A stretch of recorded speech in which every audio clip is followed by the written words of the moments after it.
যে পুলিশ ইচ্ছাকৃতভাবে শেখ শাহজাহানকে গ্রেফতার করছে না। আমি বলতে চাই স্পষ্ট করে, এটা ঠিক নয়, এটা ভুল, এটা অপপ্রচার। আমাদের আইনি বাধ্যবাধকতা ছিল, যেটা স্পষ্ট করে দিয়েছে।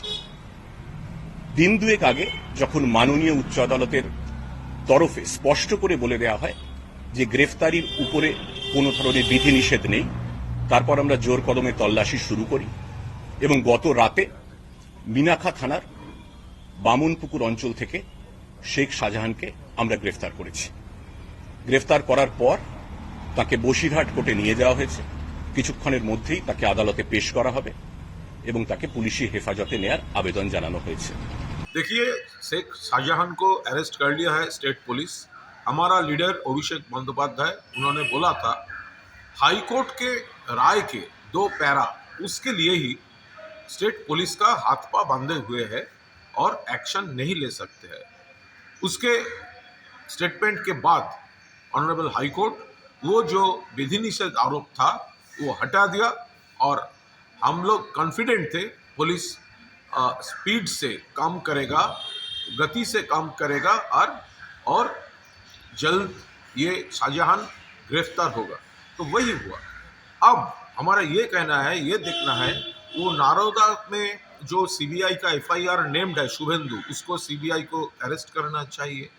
वो अल्केमिस्ट चिट फंड लेकर ईडी उतारा है, उसका ब्रांड एम्बेसडर मिथुन चक्रवर्ती को अरेस्ट करना चाहिए।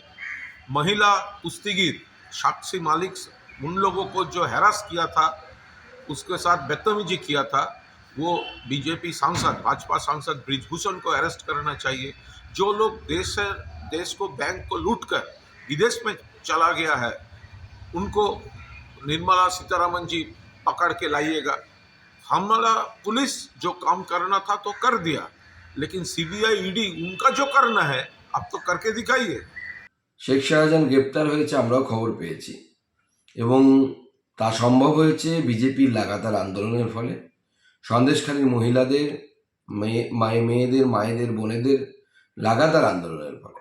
প্রথম থেকে তৃণমূল কংগ্রেস সরকার এবং মমতা বন্দ্যোপাধ্যায় ডিনায়াল মোডে ছিল। তারা মানছিলই না যে এই ধরনের কোনো ঘটনা ঘটেছে এবং তারা অস্বীকার করছিল। আমি বলেছিলাম যে মমতা বন্দ্যোপাধ্যায়কে এবং তৃণমূল কংগ্রেস সরকারকে বাধ্য করব শেখ শাহজাহানকে গ্রেপ্তার করার জন্য, কারণ যে মহিলাদের উপরে অত্যাচার করেছে সেই অত্যাচারীকে গ্রেপ্তার করতে হবে। আজ মিনাখা থেকে আমরা খবর পেয়েছি যে পুলিশ শেখ শাহজাহানকে গ্রেপ্তার করেছে। আন্দোলনের ফলেই এটা সম্ভব হয়েছে। আজও আমাদের ধর্ণা চলবে এবং আজকে আমরা ধর্ণা শেষ করব এবং মানুষকে ধন্যবাদ জানাবো পাশে থাকার জন্য। I told you there will be light at the end of the tunnel. That is democracy. We waited, but the deed has been done. This is a lesson to everyone.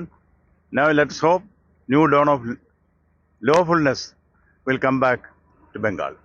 Long demand, your deadline. Today is the end of the deadline. The 72-hour deadline was there. So they match the deadline of yours. I'm glad that good things are happening. না, আমরা তো প্রথম থেকেই বলছিলাম যে সবাই জানে শাহজাহান কোথায় আছে, পুলিশ চাইলেই ধরতে পারে। টিএমসি যখন চাইবে তখন হবে। আমার মনে হয় তারা বাধ্য হয়েছেন এখন তাকে ধরতে, তাই ধরা পড়েছে। এটা যদি আগে হতো তাহলে হয়তো বিষয়টা এত বাড়তো না। শেষ প্রশ্ন, এবার কি তাহলে সন্দেশখালী শান্ত হবে? সেটা তো ওখানকার লোকেরা ঠিক করবেন। যাদের জমি বাড়ি নিয়ে নিচ্ছে সেটা তো ফেরত চাই, যাদের কাছ থেকে টাকা নিয়ে নিচ্ছে, যাদের 100 দিনের কাজের টাকা নিয়ে নিচ্ছে, বাড়ির টাকা নিচ্ছে, শৌচালয়ের টাকা নিয়েছে, বছরের বছর লুট হয়েছে, ভেড়ি লুট হয়েছে, তো সেগুলো তো মানুষ ফেরত চাইবেই, কারণ মানুষ তার জন্য সাফার করেছে। আমাদের 4 জন কর্মী ওখানে খুন হয়েছে, তার এফআইআর পর্যন্ত নেয়নি, আমরা শাহজাহানের নামে কেস করেছিলাম, সেগুলো নিতে হবে, তবে মানুষ শান্ত হবে। তা নাহলে কী আছে, জায়গায় জায়গায় এরকম অন্যায় অত্যাচার চলছে, আন্দোলন হবে, একজন কাউকে ধরে নেবে, তারপরে চাপা পড়ে যাবে, তা নয়, বা টাকা ফেরত দিয়ে দিল, চাপা পড়ে যাবে। তো হাজার হাজার কোটি টাকা লুট হয়েছে, টাকা ফেরত দিয়ে যদি বেঁচে যায় তাহলে অপরাধীরা তো কোনোদিন বন্ধ করবে না, আরও অপরাধ বাড়তেই থাকবে। অপরাধীদের সাজাও দিতে হবে। আপনি হ্যাপি না, এটা প্রসেস শুরু হলো, এরকম বহু নাম আসবে। এই যে আনাকানি করছে, ধরতে চাইছে না টিএমসি, তার কারণ ওরা জানে পরপর লিস্ট আসবে, তাহলে সবাইকেই ধরতে হবে, আর ধরতেই হবে একদিন না একদিন। हमसे जुड़े रहने के लिए हमारे YouTube चैनल को सब्सक्राइब करें और नई वीडियो की नोटिफिकेशन के लिए बेल आइकॉन को दबाएं।